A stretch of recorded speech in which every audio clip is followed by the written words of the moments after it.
Hello everyone, कैसे हैं आप लोग। मैं Saurabh Dubey magnet brains Hindi medium पर आपका स्वागत करता हूं। लास्ट सेशन में हमने देखा था प्रश्नावली 1.1 और उससे पहले के सेशन में हमने देखा था संख्याओं के बारे में। और जब मैं संख्याओं के बारे में आपको पढ़ा रहा था, जहां हमने प्राकृतिक संख्या, पूर्ण संख्या ये सब बात की थी, वहां पर मैंने आपको अपरिमेय संख्या के बारे में नहीं बताया था। और मैंने बताया था कि प्रश्नावली 1.1 के बाद हम अपरिमेय संख्याओं के बारे में बात करने वाले हैं। तो आज की क्लास में हम यही देखने वाले हैं, अपरिमेय संख्याओं के बारे में बात करेंगे। साथ ही साथ हम देखेंगे कि संख्या रेखा पर अपरिमेय संख्याओं को, जैसे कि संख्या रेखा पर करड़ी में 2 को, करड़ी में 3 को, करड़ी में 5 को, करड़ी में 13 को, इन सारी संख्याओं को संख्या रेखा पर कैसे निरूपित करते हैं।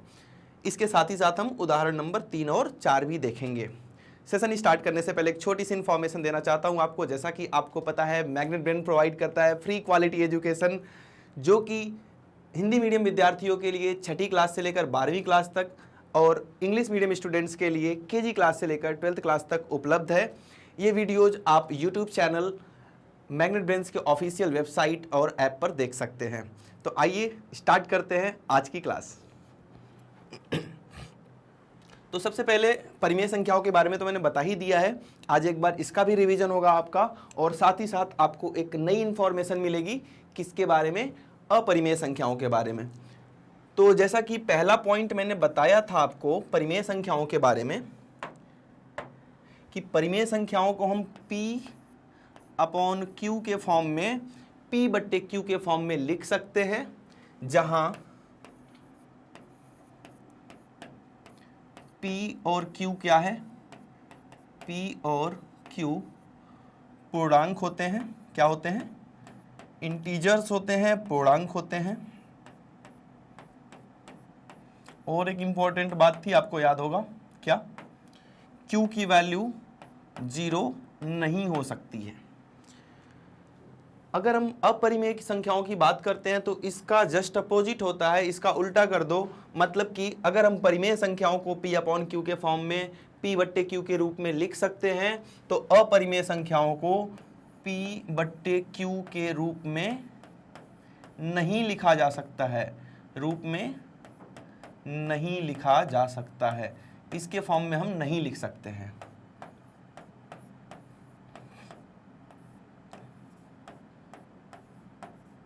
नहीं लिखा जा सकता है। ये बात आपको समझ में आ चुकी होगी। पहला पॉइंट, इसको हम P/Q के फॉर्म में लिख सकते हैं। इसके उदाहरण देखते हैं। उदाहरण तो आपको पता ही है, इसके बारे में तो आपको सब कुछ पता चल गया है। उदाहरण की बात करूं तो मैं 2/5 हो गया, 1/7 हो गया, -3/5 हो गया। ऐसे बहुत सारे उदाहरण हैं। अगर मैं अपरिमेय संख्याओं के उदाहरण की बात करूं तो करड़ी में 2 हो गया, करड़ी में 3 हो गया, करड़ी में 5 हो गया। अब आपके दिमाग में एक क्वेश्चन आ रहा होगा, जैसे कि यहाँ पर जब मैं परिमेय संख्याओं की बात किया था तब मैंने बताया था कि 5 एक परिमेय संख्या है। और क्यों है? क्योंकि 5 के नीचे 1 लिख सकते हैं। ऐसे ही बहुत सारे बच्चों के मन में एक बात आ रही होगी कि सर इसके नीचे भी तो हम 1 लिख सकते हैं। बिल्कुल लिख सकते हो आप, लेकिन अभी भी ये परिमेय संख्या क्यों नहीं है? ये वाला पॉइंट पढ़ो आप। P और Q क्या होने चाहिए? P और Q क्या होने चाहिए? तो यहां लिखा है कि P और Q पूर्णांक होने चाहिए। क्या करड़ी में 2 एक पूर्णांक है? बिल्कुल नहीं, एक पूर्णांक होना चाहिए, और ये एक पूर्णांक नहीं है।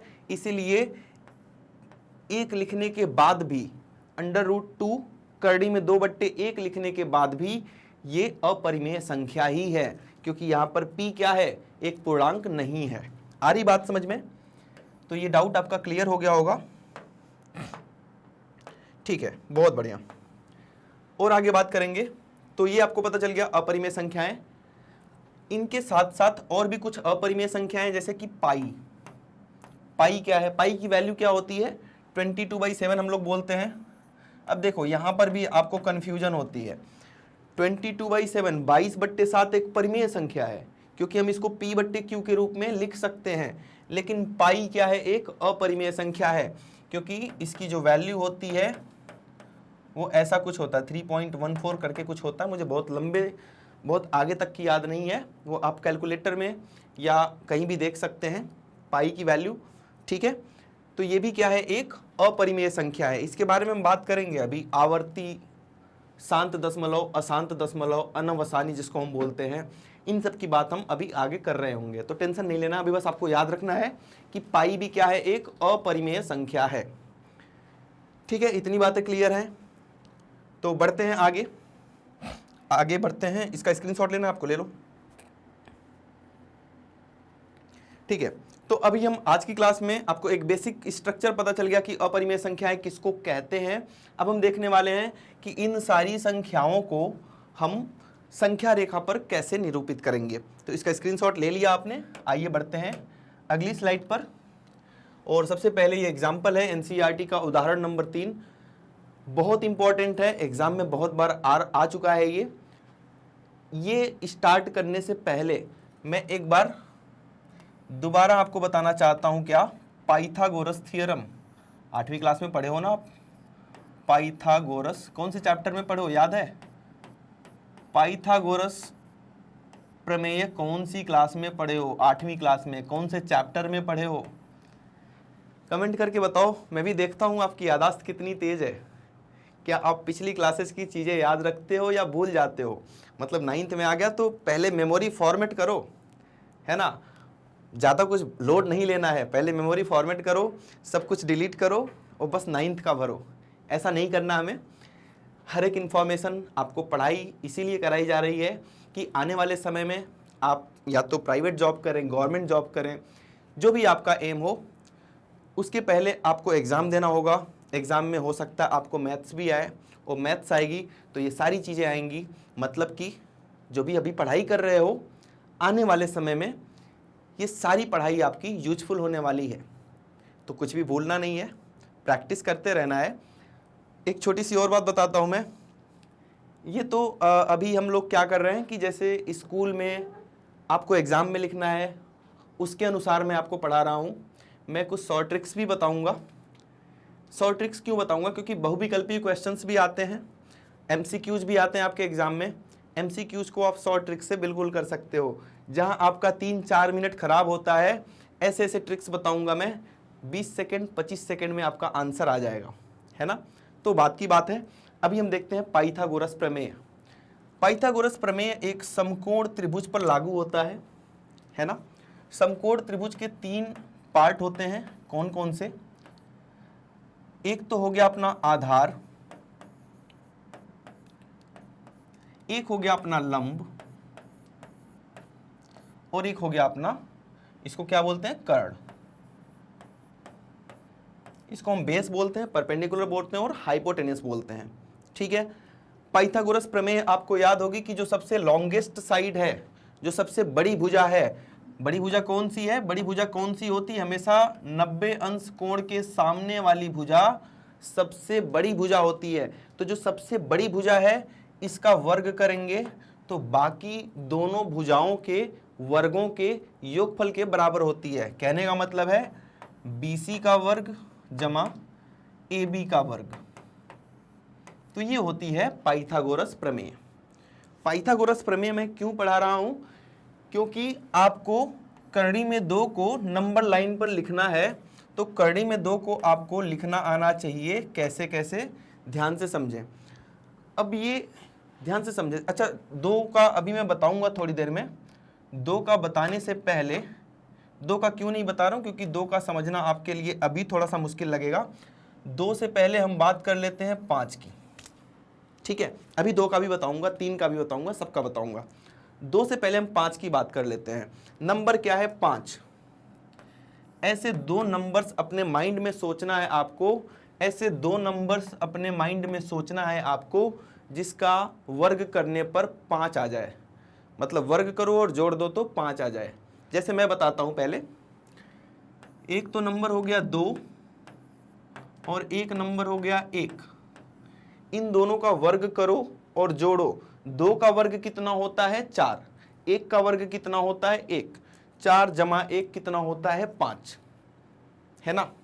बस अगर आपको ये लिखना आ गया तो आपको करड़ी में 2 पूछ रहा है, करड़ी में 3 पूछ रहा है, करड़ी में 5 पूछ रहा है, 9 पूछ रहा है, 13 पूछ रहा है, कुछ भी पूछ रहा है, आप कर लोगे। एक और एग्जाम्पल देता हूं मैं, पहले ये सीखते हैं, ये ज़्यादा जरूरी है। आगे की तो बात आप फटाफट समझ जाओगे, बस ये लिखना सीख लो आप, ठीक है।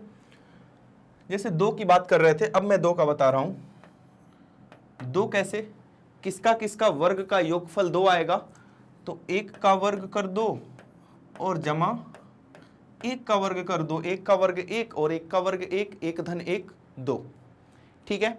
तो अब हम यहां पर आते हैं। अब ये सब कुछ आप समझ चुके हैं, ये सब कुछ मैं हटाता हूं, स्क्रीनशॉट लेना हो तो ले सकते हैं आप अपने समझने के लिए, ठीक है। तो हमने अभी देखा कि 2 को हम लिख सकते हैं, 2 को हम लिख सकते हैं 1 का स्क्वायर जमा 1 का स्क्वायर, बात सही है बिल्कुल।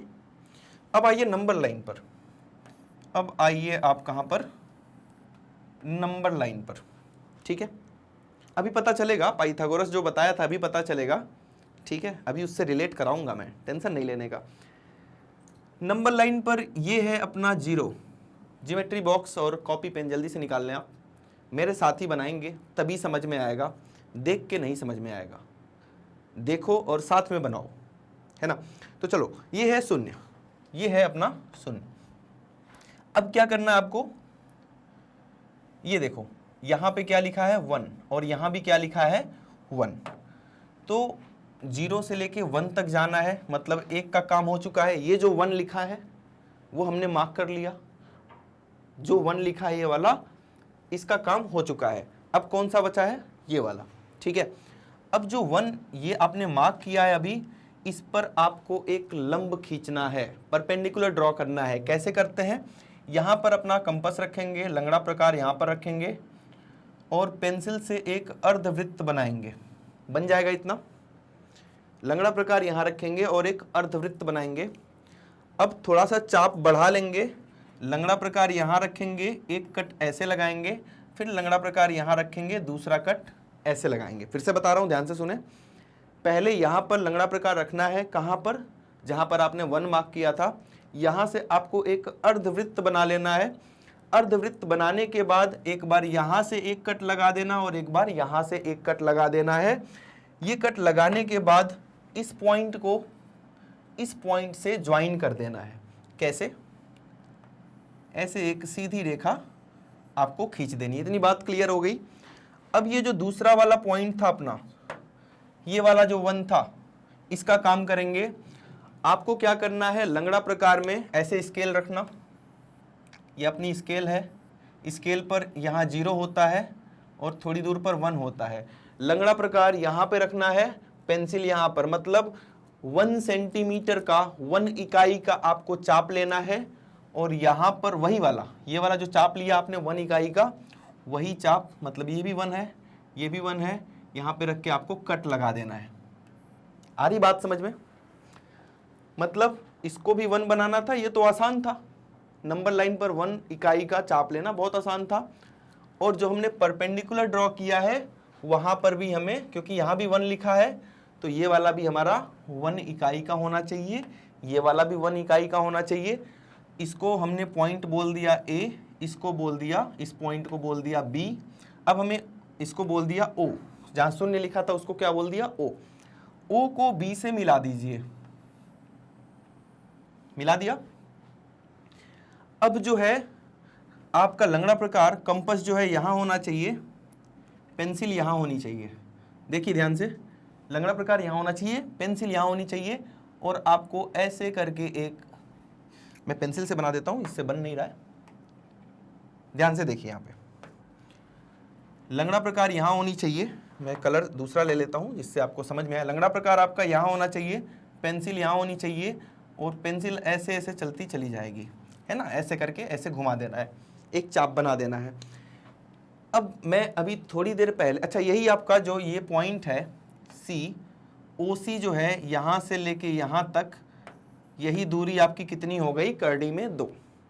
पाइथागोरस थ्योरम क्यों पढ़ाया था थोड़ी देर पहले, अगर आप ध्यान से देखो तो ये एक समकोण त्रिभुज बन रहा है जिसमें ये 1 है, ये 1 है, तो ये वाली जो दूरी हो गई, इसका स्क्वायर धन इसका स्क्वायर, और उसको करड़ी में कर दो तो यही वाली दूरी √2 है।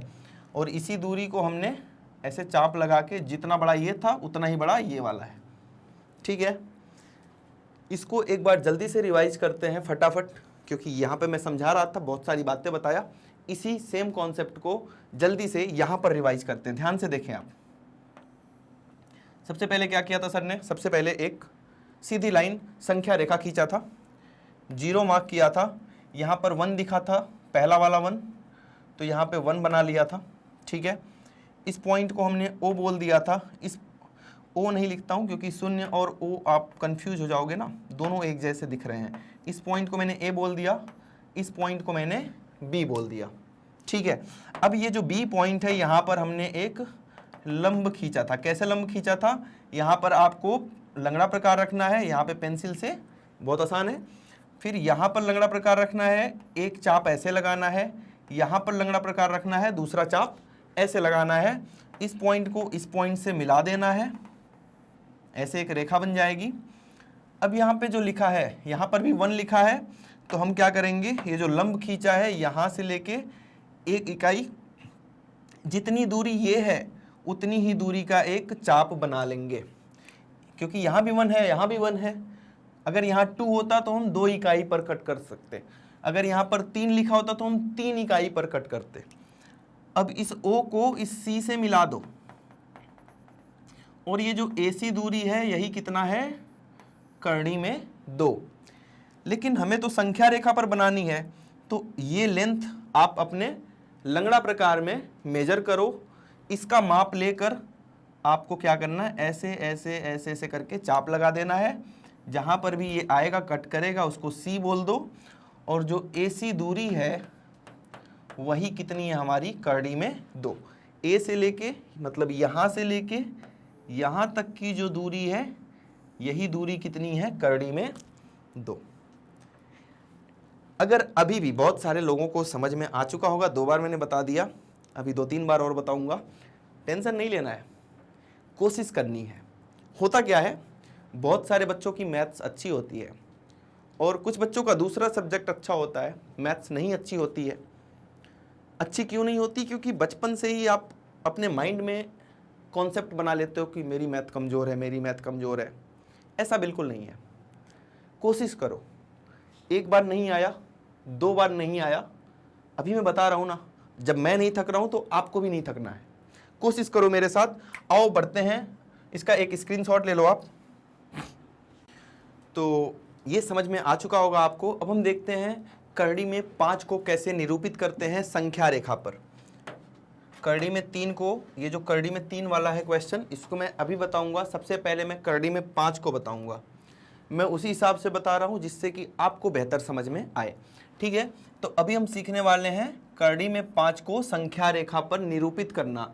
जैसा कि आपको पता है, ये जो करड़ी के अंदर नंबर लिखा है 5, इसको हमें 2 नंबर्स के स्क्वायर के सम के फॉर्म में लिखना है। सम का मतलब जोड़, मतलब ऐसे 2 नंबर अपने माइंड में सोचो। जैसे कि एक तो हो गया 2 का स्क्वायर 4, और यहाँ पे लिख दिया 1 का स्क्वायर 1, 4 और 1 5।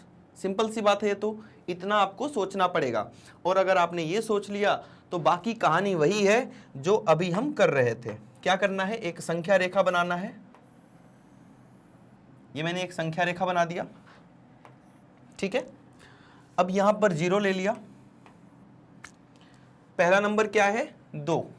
अब 0 संख्या रेखा कैसी होती है, 0 1 2 3 ऐसी होती संख्या रेखा। 4 आगे बढ़ती चली जाएगी। इधर कुछ नेगेटिव इंटीजर्स होंगे, ऋणात्मक पूर्णांक होंगे। ऋणात्मक पूर्णांक अभी पढ़ाया था, वही होंगे।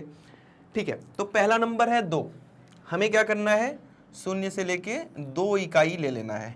मैं इसको कलर को चेंज कर दूं जिससे कि आपको बेहतर समझ में आए। सबसे पहले हमने ये ले लिया 2 इकाई, क्योंकि पहला नंबर हमारे पास क्या था, 2 था। दूसरा काम हमने क्या किया था, ABCD लिख लेते हैं। ये A है पॉइंट, ये है पॉइंट अपना B। हाँ, अब पॉइंट B से हमें एक लंब खींचना है, परपेंडिकुलर खींचना है। कैसे खींचते हैं, यहाँ पर प्रकार रखो, एक अर्धवृत्त बनाओ। ठीक है, अब क्या करना, प्रकार यहाँ पे रखना है, एक चाप ऐसे लगेगा, और प्रकार यहाँ पर रखना है, दूसरा चाप ऐसे लगेगा। इन दोनों पॉइंट्स को जोड़ दो, बी और सी को जोड़ दो। कैसे जोड़ेंगे? ऐसे जोड़ दिया।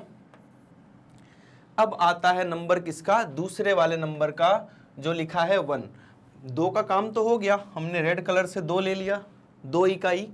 अब 1 इकाई लेना है, और कहां पर लेना है? यहां पर लेना है। तो कैसे लेंगे? देखिए ध्यान से, कंपास में, लंगड़ा प्रकार में, ये 1 इकाई की डिस्टेंस ले लेंगे। 1 इकाई की जितनी भी दूरी है ये लंगड़ा प्रकार में ले लेंगे, और इसको यहां रखेंगे। देखिए 1 इकाई की दूरी ले लिया, इसको यहां रखेंगे और एक कट ऐसे लगा देंगे, ये वाला कट, ठीक है। और इस पॉइंट को कुछ भी बोल दो, डी बोल दो, क्योंकि सी हमने ऑलरेडी ले लिया है। अब क्या करना है? ओ से, मतलब ओ नहीं, ए से इस डी को ज्वाइन करना है। ये जो AD डिस्टेंस है ना, यही कितनी है? √5। आ रही बात समझ में? करड़ी में 5 यही है, लेकिन हमें इसी को यहां पर दिखाना है। तो मैंने आपको बताया था, यहां पे आपका लंगड़ा प्रकार रहेगा, और यहां से ऐसे ऐसे करके पेंसिल आपकी नीचे जाएगी, और जहां भी जाएगी उस पॉइंट को हमने लिख दिया E। तो जो AE डिस्टेंस है वही हमारी अभिष्ट दूरी है, वही हमारा करड़ी में 5 होगा, ठीक है। करड़ी में, अच्छा एक काम करना आप लोग, कुछ होमवर्क भी तो दे दूं आपको।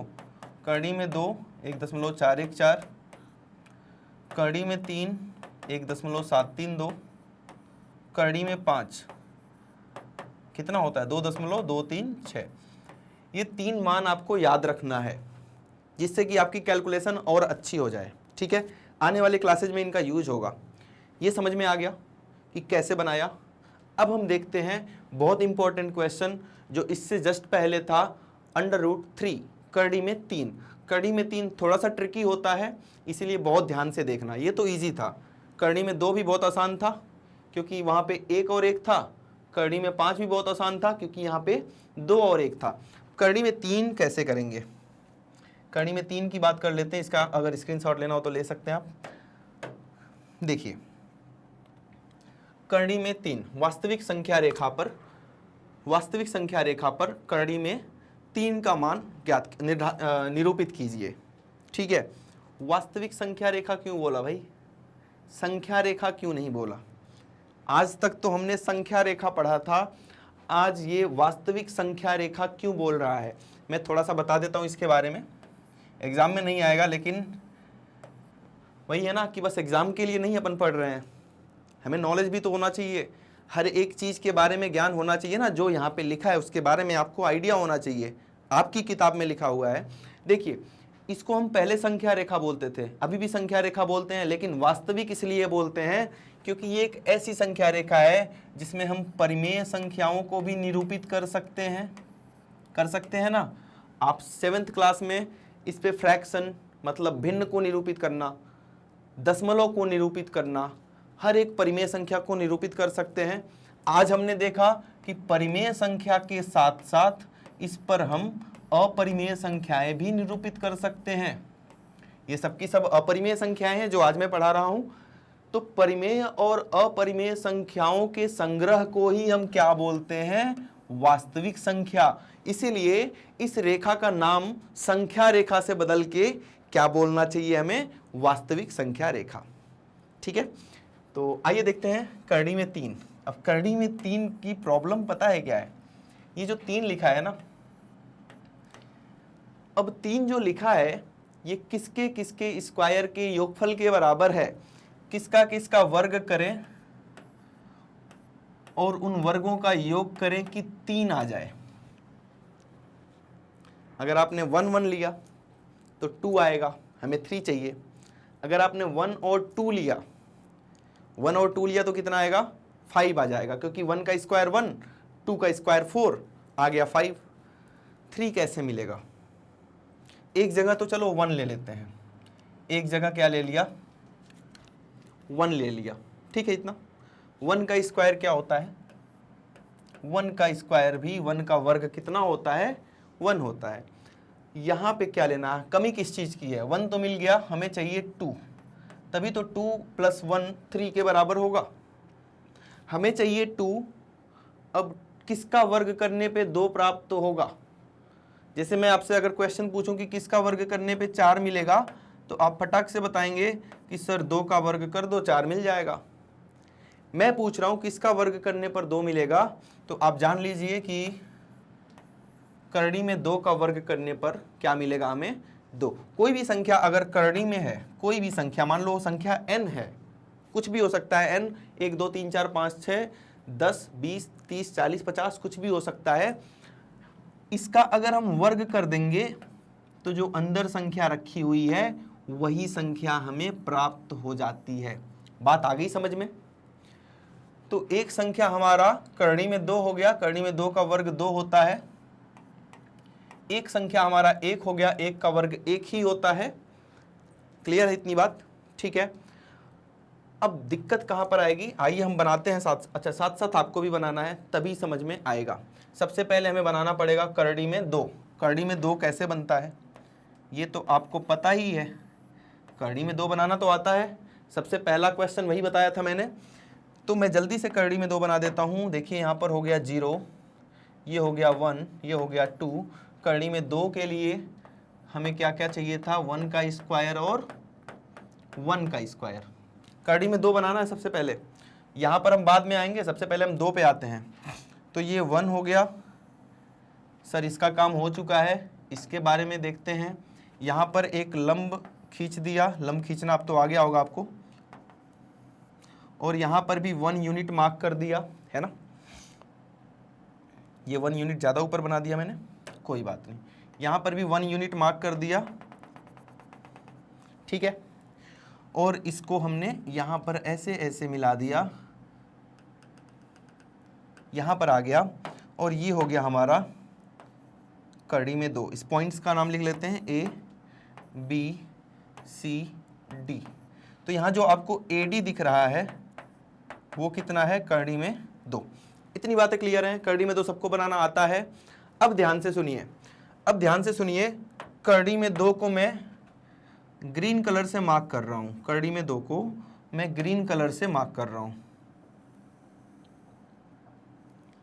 ठीक है। ये करड़ी में 2 हो गया, मतलब इसका काम तो हो चुका है, इसका काम तो हो चुका है। काम किसका बचा है? 1 का। अब जो दूसरा नंबर है इसको हम कैसे कर रहे थे? तो सबसे पहले हमें यहां पर एक लंब खींचना होगा। लंब कैसे खींचते थे? एक अर्धवृत्त लेना है, फिर वो चाप लगा लेना है ऐसे ऐसे, और ऐसे करके आपने अर्धवृत्त खींच लिया, लंब डाल दिया डी पॉइंट पर।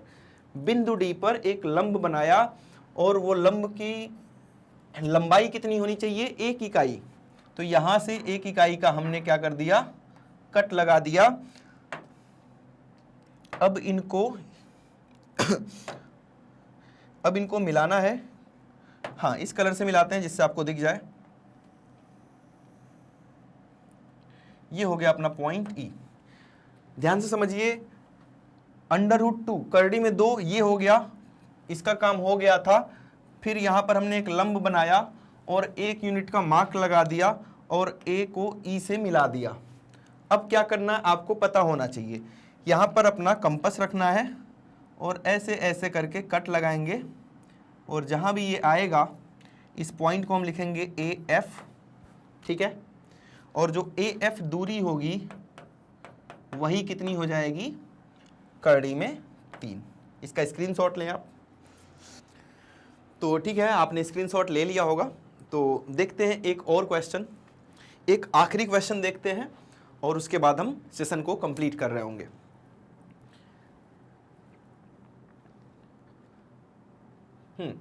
तो अब हम बात करते हैं √13 की। जितने भी क्वेश्चंस आज मैंने कराया है ये सारे आपके एग्जाम्स में आ चुके हैं, तो इनको प्रैक्टिस बहुत अच्छे से आपको करनी होगी, ठीक है। √13, अब 13 को लिखना बहुत आसान है। कैसे? थोड़ी देर आप सोचें पहले, कौन कौन से नंबर का स्क्वायर 13 होगा। अगर मैं 2 का स्क्वायर करता हूं और 3 का स्क्वायर करता हूं, देखो ऐसा नहीं कि ऐसा नंबर दे देगा जिसमें आपको बहुत देर तक सोचना होगा, ऐसा नहीं आ जाएगा एग्जाम में। बहुत आएगा तो जितना मैंने बताया यही सब घूम फिर के आता है। किसका किसका ज़्यादा पूछा जाता है या आज तक किसका किसका पूछा गया है? करड़ी में 2, करड़ी में 3, करड़ी में 5 और करड़ी में 13। एक दो बार करड़ी में 7 भी पूछा गया है। ठीक है, करड़ी में 7 को आपको खुद प्रैक्टिस करना है, खुद प्रैक्टिस करेंगे। अगर नहीं आ रहा है तो आप कमेंट करके बताएंगे, उसको भी मैं बताऊंगा, उसको भी मैं करा दूंगा फिर। ठीक है, सबसे पहले आपको खुद प्रैक्टिस करनी है, बहुत आसान है ये तो। करड़ी में 13, सबसे पहले हमें क्या करना है, एक वास्तविक संख्या रेखा बनानी है। बना दिया, 0 लिखना है, 1 2 3 4। इन दोनों में से आपकी मर्जी है, जिसको आप चाहें उसको ले सकते हैं। चलो हम इस बार 3 को ले लेते हैं। सबसे पहले हमने 3 को ले लिया, ये हो गया, ये है A, ये है B। ए बी 3 इकाई, ए बी बराबर हमने सबसे पहले क्या लिया, ए बी बराबर क्या ले लिया, 3 इकाई, है ना। 3 इकाई ले लिया हमने, ए बी बराबर। इसका काम हो चुका है, इसको भूल जाओ, अब इस पर काम करना है। अब केवल और केवल 2 पर काम करना है। अब हम क्या करेंगे, यहाँ से वही काम करेंगे, अर्धवृत्त बनाएंगे, 2 चाप लगाएंगे ऐसे ऐसे, फिर एक यहाँ से लंब खींचेंगे। लंब खींचने के बाद क्या करेंगे, जो भी यहाँ पर लिखा है दूसरा नंबर, उतने यूनिट का कट लगा देना है। 2 यूनिट का कट लगाना है, तो ये मैंने 2 यूनिट का कट लगा दिया। ठीक है, अब क्या करना है, इस कट को कुछ नाम दे देते हैं C, और A को C से मिला दो। वही काम करना है, कुछ नया नहीं करना आपको। A को C से मिलाने के बाद अब अपना कंपास यहाँ रखोगे, पेंसिल यहाँ रखोगे, और फिर पेंसिल को ऐसे ऐसे करके नीचे ले आओगे। तो जहाँ भी ये इसको कट करेगा, इस पॉइंट को मैं बोल देता हूँ D। तो जो अपनी AD दूरी है, ये दूरी किसको प्रदर्शित कर रही होगी, करड़ी में 13 को। तो आई होप आपको समझ में आ गया होगा। इसका स्क्रीनशॉट लेना होगा तो आप ले सकते हैं पॉज करके वीडियो। तो मैंने अभी आपको बताया भी कि आपको घर पर क्या करना है, खुद से ट्राई क्या करना है, करड़ी में 7। अगर ये नहीं होता तो कमेंट करके बताना है। ठीक है, तो याद रखना, इसको ज़रूर ट्राई करना आपको। तो आज की क्लास के लिए इतना ही। सेशन कंप्लीट करने से पहले एक छोटी सी इन्फॉर्मेशन देना चाहता हूँ आपको, हमेशा की तरह। जैसा कि आपको पता है, इंग्लिश मीडियम और हिंदी मीडियम स्टूडेंट्स के लिए ये हमारे टॉप कोर्सेज हैं, जिसमें CBSE बोर्ड के साथ साथ ही हम अदर स्टेट बोर्ड्स भी कवर करा रहे हैं, जिसमें Delhi board, Bihar board, UP board, MP board और राजस्थान बोर्ड है। इसके साथ ही साथ वैदिक मैथ्स की क्लास, क्रैश कोर्स और स्पोकन इंग्लिश भी कराई जाती है। ये सारी चीज़ें आपको यूट्यूब चैनल पर, मैग्नेट ब्रेन के ऑफिशियल वेबसाइट पर और ऐप पर देख सकते हैं। आप हमें सोशल मीडिया प्लेटफॉर्म्स पर भी फॉलो कर सकते हैं, जिसमें यूट्यूब, फेसबुक, इंस्टा, ट्विटर, हर जगह पर हम लोग अवेलेबल हैं। ई नोट्स और ई बुक्स को अगर आप ग्रैब करना चाहते हैं, इससे क्या होगा, इससे आपका रिवीजन बहुत बेहतर हो जाएगा एग्ज़ाम के टाइम में। तो इसका लिंक आपको डिस्क्रिप्शन बॉक्स में दिया गया है, वहाँ जाकर आप देख सकते हैं। तो आज की क्लास के लिए इतना ही, मिलते हैं अगली क्लास में। तब तक के लिए आप रखिए अपना ध्यान। Thank you so much.